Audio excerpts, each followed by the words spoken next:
La Biblia nos dice que todos necesitamos el perdón de Dios, ya que todos hemos cometido pecado. En Eclesiastés capítulo 7, versículo 20, dice que ciertamente no hay hombre que sea justo en la tierra, no hay hombre que haga el bien y nunca peque. Por su parte, en la primera carta de Juan, capítulo 1, versículo 8, se nos dice: si decimos que no tenemos pecado, nos engañamos a nosotros mismos, y la verdad no está en nosotros. Romanos capítulo 3 enfatiza esto diciendo: no hay justo, ni aun uno, no hay quien entienda, no hay quien busque a Dios. Todos se desviaron, y a una se hicieron inútiles. No hay quien haga lo bueno, no hay ni siquiera uno. Todo pecado es un acto de rebelión contra Dios, y por lo tanto necesitamos el perdón de Dios. Si nuestros pecados no son perdonados, a la larga pasaremos sufriendo las consecuencias de nuestros pecados por toda la eternidad. El único castigo justo por nuestros pecados es la muerte. Cuando el hombre fue creado, se le advirtió que la desobediencia tendría consecuencias. Dios le dijo a Adán que la desobediencia traería la muerte. En Romanos capítulo 5, versículo 12, dice que como el pecado entró en el mundo por un hombre, y por el pecado también entró la muerte, así la muerte pasó a todos los hombres, por cuanto todos pecaron.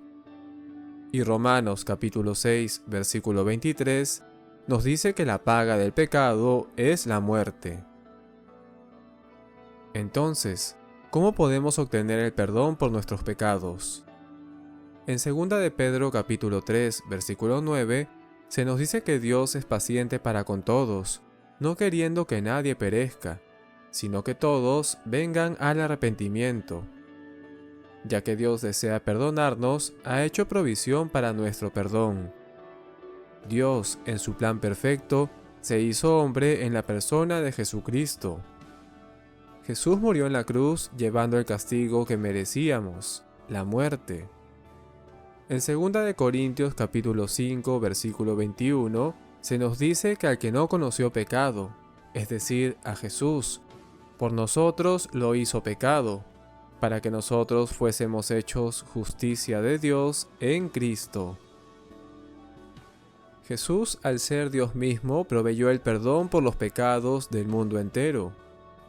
En 1 de Juan capítulo 2, versículo 2, dice: y Él es la propiciación por nuestros pecados, y no solamente por los nuestros, sino también los de todo el mundo. Jesús resucitó proclamando la victoria sobre el pecado y la muerte. A través de la muerte y la resurrección de Jesucristo, podemos ser beneficiarios de la segunda parte de Romanos 6:23, donde dice que la dádiva de Dios, es decir, el regalo de Dios, es la vida eterna en Cristo Jesús, Señor nuestro.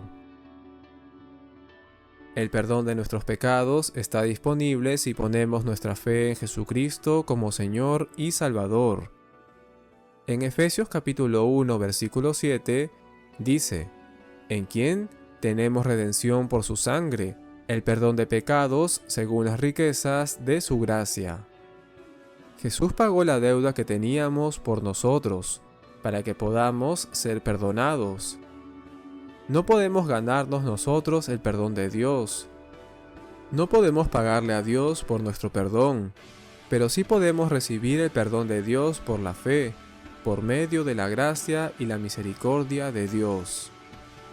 Como dice Efesios capítulo 2, del versículo 9 al 10, porque por gracia sois salvos, por medio de la fe, y esto no es de vosotros, pues es don de Dios, no por obras, para que nadie se gloríe.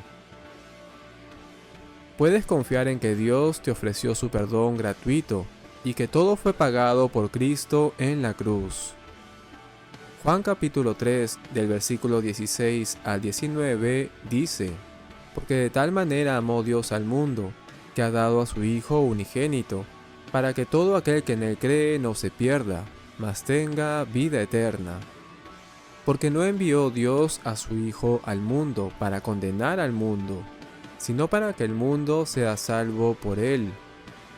El que en él cree no es condenado, pero el que no cree ya ha sido condenado, porque no ha creído en el nombre del unigénito Hijo de Dios. Y esta es la condenación, que la luz vino al mundo, y los hombres amaron más las tinieblas que la luz, porque sus obras eran malas. Confiesa a Cristo hoy como tu Señor y Salvador. Apártate de tus pecados. Puedes acercarte a Dios en oración y pedirle perdón por tus pecados. Recuerda que Romanos capítulo 10, versículo 10 nos dice: porque con el corazón se cree para justicia, pero con la boca se confiesa para salvación.